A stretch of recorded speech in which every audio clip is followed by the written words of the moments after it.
बिस्मिल्लाहिर्रहमानिर्रहीम। अस्सलाम वालेकुम।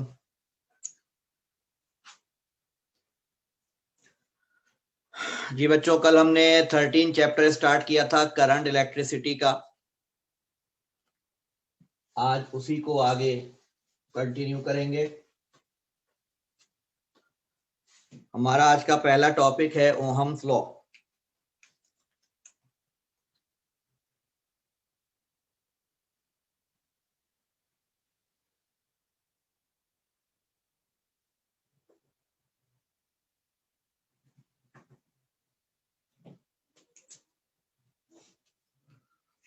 जॉर्ज साइमन ओहम ने कहा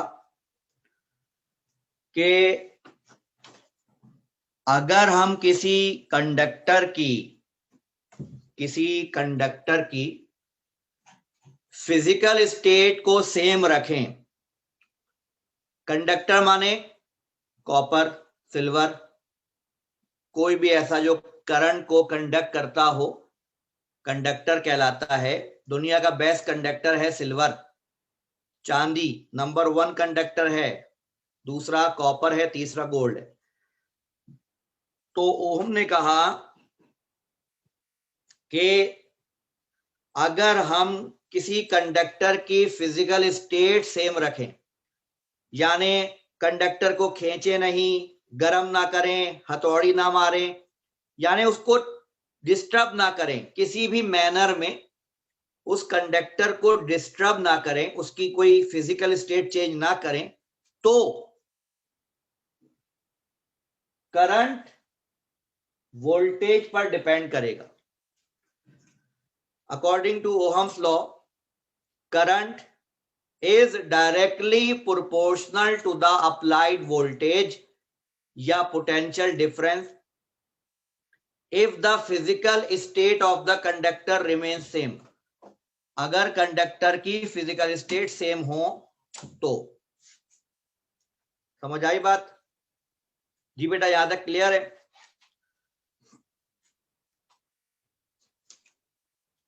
उसने कहा ज्यादा वोल्टेज ज्यादा करंट, कम वोल्टेज कम करंट।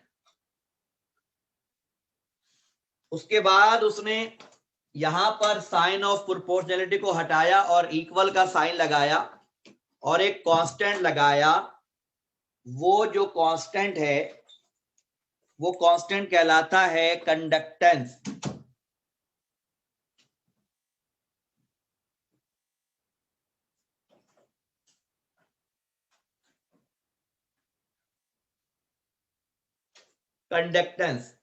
कंडक्टेंस का मतलब होता है ability to conduct. Ability to conduct यानी अगर कोई कंडक्टर करंट को अपने अंदर से ज्यादा अलाउ करे तो कंडक्टेंस ज्यादा है। अगर कंडक्टर अपने अंदर से करंट को कम अलाउ करे तो कंडक्टेंस कम है। तो कंडक्टेंस कहते हैं एबिलिटी टू कंडक्ट। जैसे दुनिया में सबसे अच्छा कंडक्टर मैंने बताया कि कौन सा है? सिल्वर, चांदी। तो चांदी की कंडक्टेंस सबसे ज्यादा है, फिर कॉपर की। तो कंडक्टेंस कहते हैं एबिलिटी टू कंडक्ट। ये जो एबिलिटी है कंडक्टेंस की, ये रेजिस्टेंस का उल्टा होती है। कंडक्टेंस का मतलब है अपने अंदर से अलाउ करना और रेजिस्टेंस का मतलब है रोकना। तो जो अच्छा कंडक्टर होगा यानी कंडक्ट करने की सलाहियत ज्यादा रखता है तो ओपोज करने की सलाहियत कम रखता है। इसका मतलब है ये दोनों एबिलिटीज एक दूसरे के इनवर्सली प्रोपोर्शन है। जैसे कंडक्टेंस ज्यादा होगी तो रेजिस्टेंस कम होगी, रेजिस्टेंस ज्यादा होगी तो कंडक्टेंस कम होगी, क्योंकि वो अच्छा कंडक्टर है। अच्छा कंडक्टर बुरा रेजिस्टर और अच्छा रेजिस्टर बुरा कंडक्टर। बात समझ में आ रही है बेटा? तो अगर कंडक्टेंस की जगह हम ये पुट कर दें तो I इज इक्वल टू, यहां पर K है वहां पर आ जाएगा 1/R,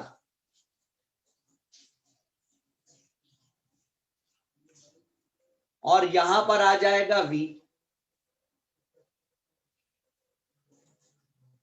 V is equal to IR, या यूं कह लो कि R बराबर है V/I।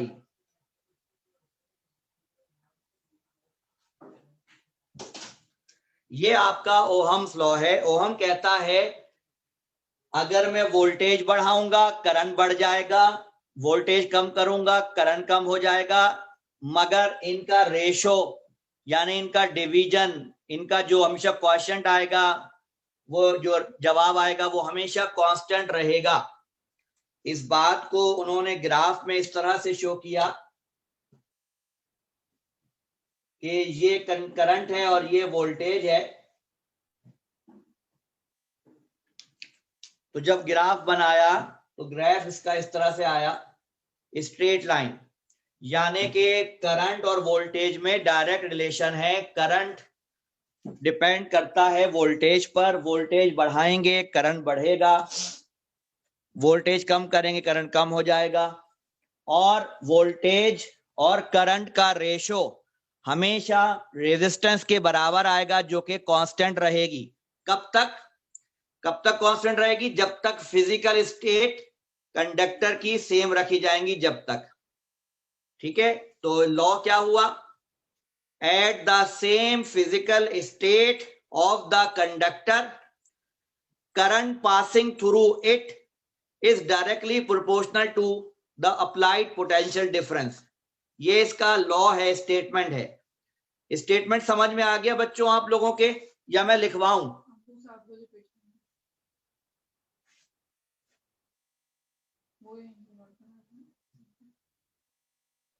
साइको लड़का आया था ना समीर, आज है ज्यादा लोग उसी फैमिली में और भी भैया आ जाए 7:15 तक आ जाए, 1 घंटा। ऐसी डिवाइसेस, ऐसे कंडक्टर, ऐसी डिवाइसेस जो ओहम्स लॉ को ओबे करती हैं उन्हें ओहमिक डिवाइसेस कहते हैं, उन्हें ओहमिक डिवाइसेस कहते हैं। यानी जो ओहम्स लॉ को ओबे करें, यानी स्ट्रेट लाइन ग्राफ बनेगा, वो ओहमिक कहलाती हैं, और जो ओबे ना करें वो नॉन ओहमिक कहलाती है। मसलन कैपेसिटर का नाम आपने सुना है चैप्टर 12 में। कैपेसिटर में बता इसलिए रहा हूं क्योंकि अब एमसीक्यूज बेस्ड पेपर बनेगा तो कॉन्सेप्ट आने चाहिए। अगर वो पूछे क्या कैपेसिटर ओहमिक डिवाइस है, तो आप कहेंगे नो। अब नो क्यों कहेंगे? नो इसलिए कहेंगे कि करंट और वोल्टेज का ग्राफ जब हम किसी कैपेसिटर में से बनाते हैं तो वो यूं बनता है, यानी स्ट्रेट लाइन नहीं बनता। कैपेसिटर शुरू में तेजी से चार्ज होता है, बाद में वो चार्ज कम हो जाता है, यानी करंट शुरू में ज्यादा बढ़ता है, बाद में करंट कम हो जाता है। बेटा एमसीक्यू पेपर बेस पेपर होने का ज्यादा चांस है, इसलिए आपको पढ़नी तो थ्योरी पड़ेगी, लेकिन बनेंगे अगर एमसीक्यू तो इसी तरह बनेंगे। तो ये बता इसलिए रहा हूं कि कैपेसिटर का जो ग्राफ होता है वो ऐसा होता है। तो capacitor is a non ohmic device. आसान लफ्जों में एक बात याद रखो, एक बात याद रखो, ओहमिक डिवाइसेस सिर्फ कंडक्टर होते हैं, कंडक्टर ओहमिक डिवाइस हैं। इसके अलावा कैपेसिटर, डायोड, ट्रांजिस्टर, इंडक्टर या कोई और सर्किट अगर वो कहे तो वो सब नॉन ओहमिक है। ये जितनी डिवाइसेस का नाम लिया वो आगे आएंगी। अभी कैपेसिटर नॉन ओहमिक है, याद रखना, सिर्फ कंडक्टर ओहमिक होता है। अच्छा, आप ये कह सकते हैं कि ये बात कह सकते हैं कि थोड़े से रीजन के लिए ये ओहमिक डिवाइस बन जाती है, लेकिन ये प्रॉपर ओहमिक डिवाइस नहीं है, यानी इसमें करंट वोल्टेज बढ़ाने से करंट बढ़ तो रहा है, लेकिन शुरू में तेज बढ़ रहा है, आखिर में स्लो हो रहा है, स्ट्रेट लाइन नहीं है तो डायरेक्टली, लेकिन स्ट्रेट लाइन नहीं है, तो ये ओहमिक डिवाइस नहीं होगी। क्या बेटा समझ में आ गया यहां तक?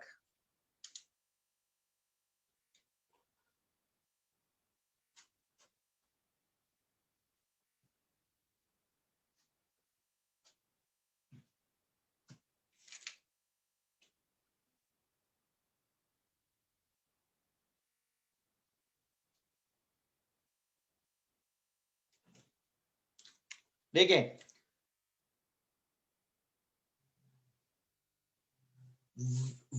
वोल्टेज का यूनिट होता है वोल्ट, करंट का यूनिट होता है एम्पेयर, तो रेजिस्टेंस जो है उसका यूनिट बना volt per ampere, volt per ampere, ये रेजिस्टेंस बना। रेजिस्टेंस के इस यूनिट को कहते हैं ओहम, और इसका सिंबल होता है ओमेगा, इसका सिंबल होता है ओमेगा। अगर आपसे कोई पूछे कि कंडक्टेंस का यूनिट क्या है,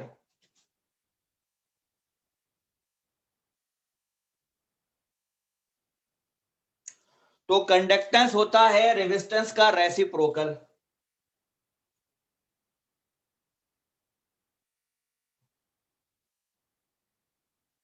तो 1/ओहम,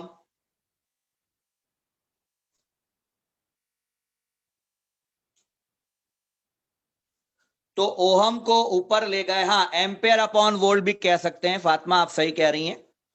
तो 1/ओहम कह सकते हैं, ओहम को ओहम इनवर्स कह सकते हैं। अब मैं आपको एक ऐसी बात बताऊंगा जो थोड़ी सी डिफरेंट, अजीब सी बात लगेगी आपको, वो अजीब सी बात सुनने को तैयार हैं आप लोग?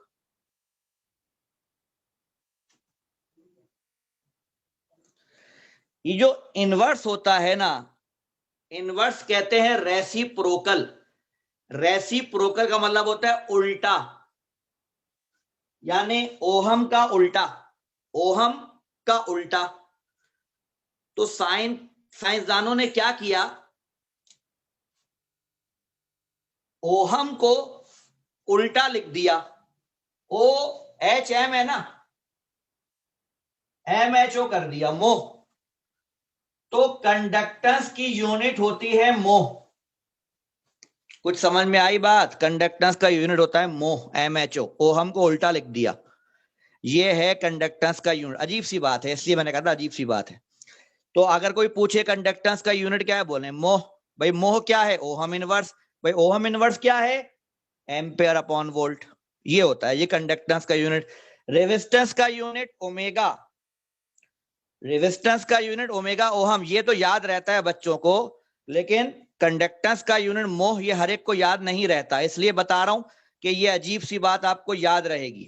नहीं नहीं, इलॉजिकल नहीं है, ये तो आसान सी लॉजिक है, ओहम का उल्टा कर दें आप बस। हाँ, तरीका आपको अच्छा ना नहीं लगा होगा, हो सकता है। अच्छा, कंडक्टेंस का यूनिट बना मोह, इसका एक और यूनिट का नाम बता रहा हूं, सीमेंस।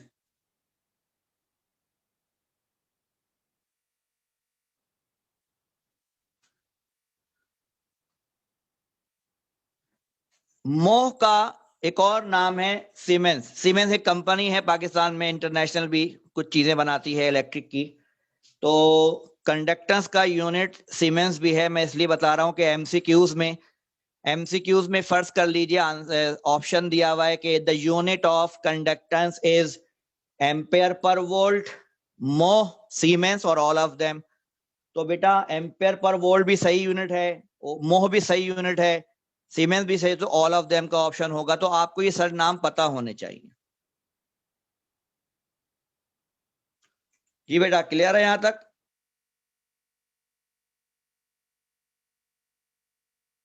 ये ओहम लॉ आप लोग पढ़ सकते हैं, नोट्स में मौजूद है।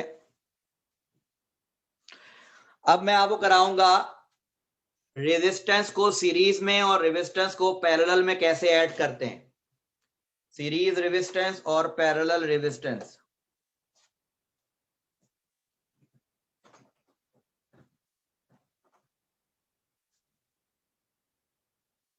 ये मिटा दूं बेटा?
जी बेटा, ये 3 रेजिस्टर है और ये तीनों रेजिस्टर आपस में सीरीज में लगाए गए हैं।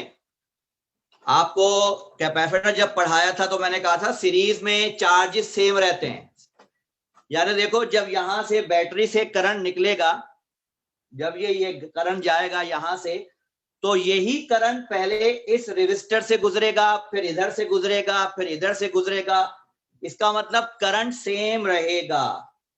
तो हमें जो पहली बात जो पहले से याद है, पहले से याद दोबारा पक्का हो जाएगा कि भाईजान सीरीज में करंट सेम होता है। वजह ये होती है कोई रास्ता नहीं मिलता, करंट सेम रहेगा, मगर वोल्टेज यहां से गुजरने में अलग ड्रॉप होगा। यहां से जब करंट गुजरेगा तो यहां वोल्टेज अलग ड्रॉप होगा और यहां अलग ड्रॉप होगा। तो मैं ये कह सकता हूं कि टोटल वोल्टेज ड्रॉप होगा पहले 1 पर, फिर 2 पर, फिर 3 पर। जी बेटा, यहां तक सबको समझ में आ रही है बात?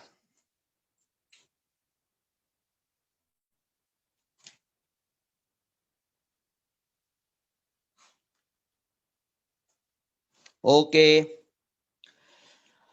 अब V is equal to I R होता है, तो V1 बराबर होगा IR1।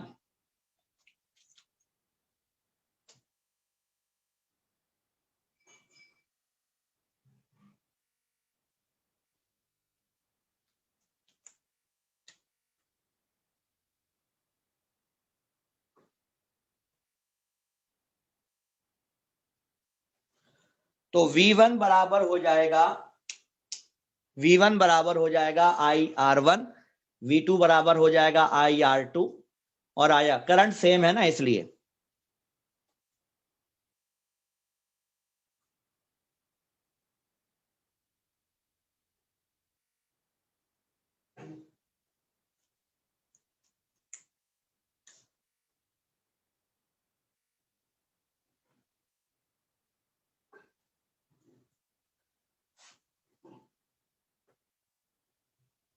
मैंने इसमें से तीनों में से I कॉमन ले लिया, R1 plus R2 plus R3।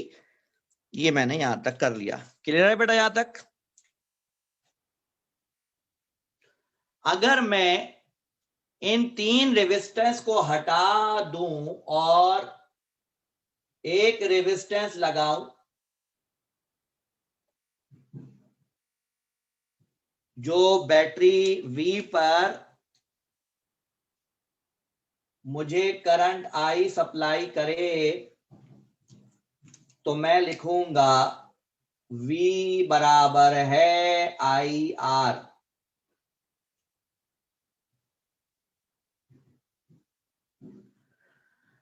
अगर इन दोनों इक्वेशंस को कंपेयर कर दिया जाए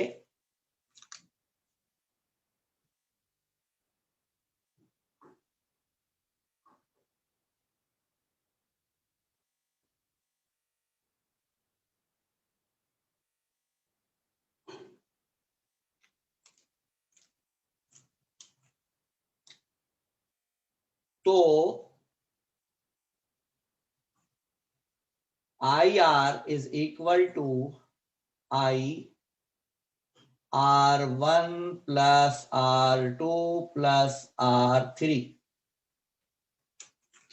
बेटा ये वाला I इस I से कैंसिल हो जाएगा, तो पता ये चला कि रेजिस्टेंस बराबर है R1 plus R2 plus R3।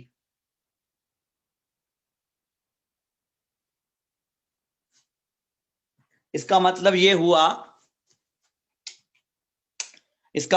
हुआ कि अगर सीरीज कॉम्बिनेशन है तो रेजिस्टेंस में करंट सेम रहेगा, वोल्टेज अलग अलग मिलेगा और रेजिस्टेंस डायरेक्ट सिंपल ऐड होंगी। जबकि कैपेसिटर में ऐसा नहीं था। कैपेसिटर जब सीरीज में थे तो वो अपॉन में ऐड होते थे, याद है? अब बताइए यहां तक सब बच्चों को क्लियर है?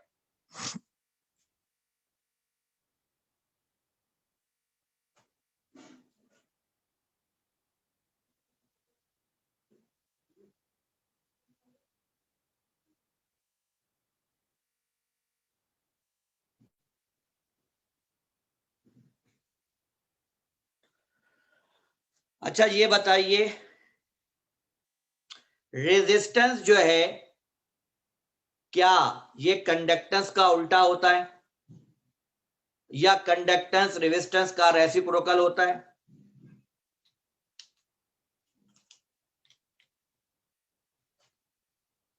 तो रेजिस्टेंस की जगह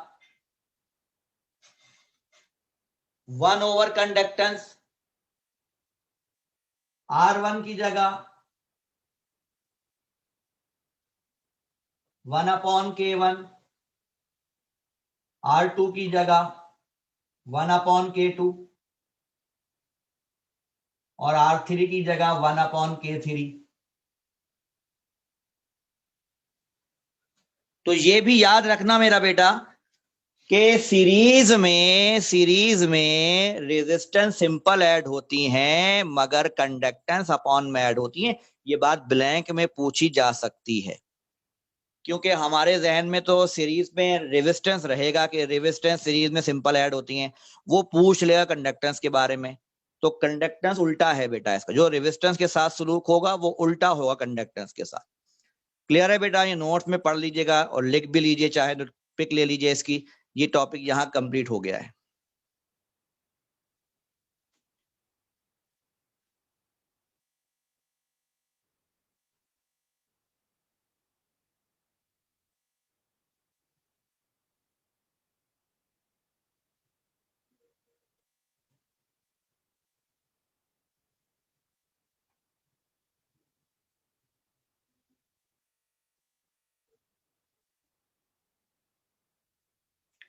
जी बेटा, इसको मिटा दूं?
जी बेटा, अब बताइए, ये पैरेलल कॉम्बिनेशन में 3 रेजिस्टर लगे हुए हैं। जब बैटरी से करंट फ्लो करता हुआ यहां जाएगा तो करंट के सामने 3 ऑप्शन आएंगे। करंट जो है वो 3 हिस्सों में डिवाइड हो जाएगा, I1, I2, I3। इसका मतलब है सीरीज में करंट सेम रहता है मगर पैरेलल में करंट डिस्ट्रीब्यूट हो जाता है।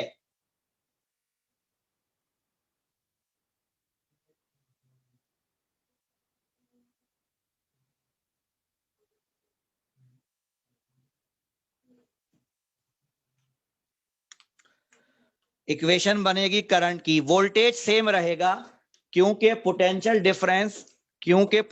डिफरेंस यहां से यहां तक, यहां से यहां तक, यहां से यहां तक सेम है, वोल्टेज V के बराबर। तो मेरा बेटा पैरेलल में वोल्टेज सेम रहता है, करंट अलग अलग हो जाता है। तो इसको लिख सकते हैं V upon R1, V upon R2, V upon R3। V common ले लें, 1 upon R1, 1 upon R2, 1 upon R3। और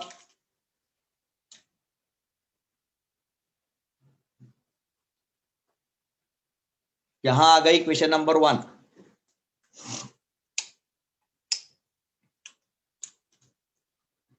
अगर मैं इनकी जगह एक रेजिस्टर लगाऊं,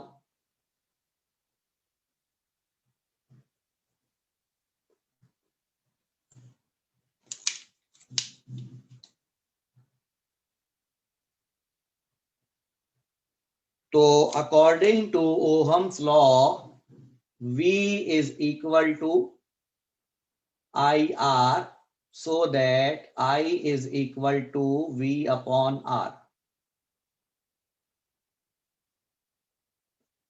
बेटा ये भी I है, ये भी I है, कंपेयर कर लें बाय कंपेयरिंग 1 and 2।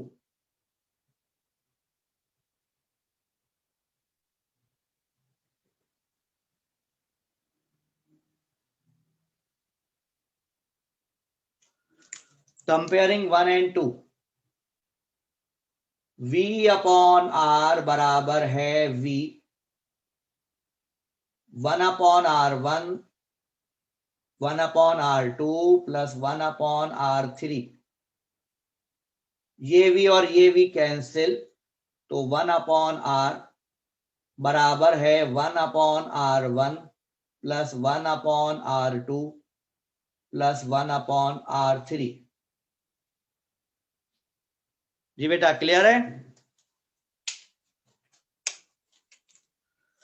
यानी पैरेलल में वोल्टेज सेम रहता है, करंट अलग अलग डिस्ट्रीब्यूट हो जाता है और रेजिस्टेंस अपॉन में ऐड होती है। अच्छा, आखिरी एक बात पूछ रहा हूं आपसे, जवाब पूछ रहा हूं, बताओ रेजिस्टेंस अपॉन में ऐड होती हैं तो कंडक्टेंस कैसे ऐड होंगी अगर पैरेलल में हुई तो?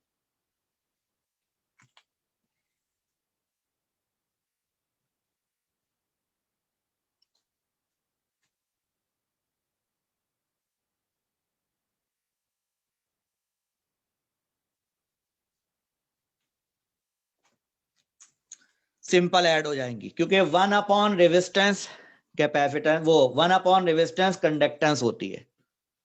ठीक है बेटा, यहां तक क्लियर है सब बच्चों को?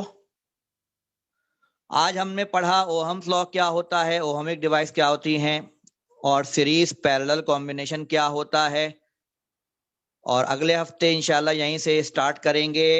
मैं क्लास लीव कर दूं या कुछ कॉपी करना है तो कर लो कॉपी।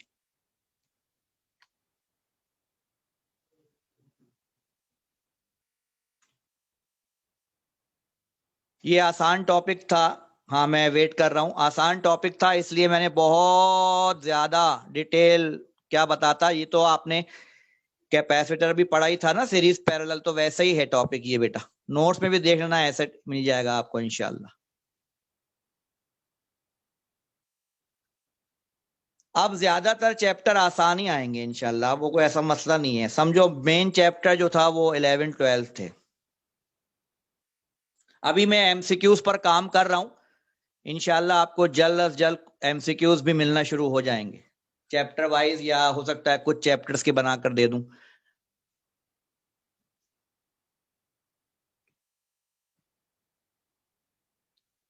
ओके बेटा, अल्लाह हाफिज।